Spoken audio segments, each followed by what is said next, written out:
చిత్తూరు జిల్లా కాణిపాక శ్రీ వరసిద్ధి వినాయక స్వామికి TTD chairman BR Naidu దంపతులు పట్టు వస్త్రాలు సమర్పించారు. ఆలయానికి వచ్చిన నాయుడు దంపతులకు ఈవో పెంచుల కిషోర్ సిబ్బంది ఘన స్వాగతం పలికారు. పట్టు వస్త్రాలు సమర్పించిన బిఆర్ నాయుడు దంపతులకు ప్రత్యేక పూజలు చేశారు. సత్య ప్రమాణాలకు కాణిపాక వినాయకుడు ప్రామాణికంగా నిలుస్తాడని బిఆర్ నాయుడు అన్నారు. కాణిపాక విఘ్నేశ్వరుడికి పట్టు వస్త్రాలు సమర్పించే అవకాశం కలగడం పూర్వజన్మ సుకృతంగా భావిస్తున్నారని బిఆర్ నాయుడు పొంగిపోయారు. కాణిపాకం ఆలయ అభివృద్ధికి టీటీడీ తరఫున విశ్రాంతి భవనం నిర్మించేందుకు ప్రతిపాదనలు పంపితే తన వంతుగా కృషి చేస్తానని బిఆర్ నాయుడు హామీ ఇచ్చారు.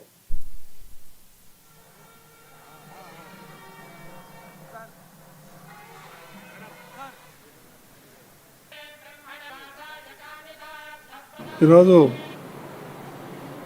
శ్రీ వెంకటేశ్వర స్వామి తరపున ఈరోజు ఈ స్వామివారికి పట్టు వస్త్రాలు తీసుకురావడం జరిగింది.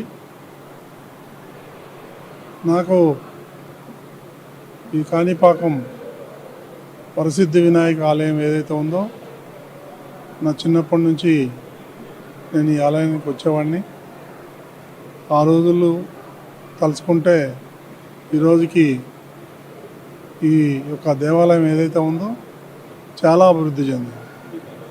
నిజంగా కూడా ఇంత అభివృద్ధి చెందుతుందని చెప్పి మేము ఏనాడు ఊహించలేదు. దానికి తిరుమల తిరుపతి దేవస్థానం నుంచి వినాయకుల వారికి పట్టు వస్త్రాలు నేను తీసుకొస్తానని నా జీవితంలో అనుకోలేదు.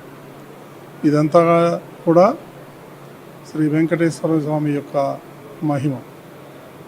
ఈరోజు నాకు ఈ అవకాశం వచ్చినందుకు శ్రీ నారా చంద్రబాబు నాయుడు గారికి, అదేవిధంగా నాతో పాటు ఉన్నటువంటి మా బోర్డు సభ్యులందరికీ కూడా ధన్యవాదాలు తెలియజేసుకుంటూ ఈ అవకాశం ఇచ్చినటువంటి ప్రతి ఒక్కరికి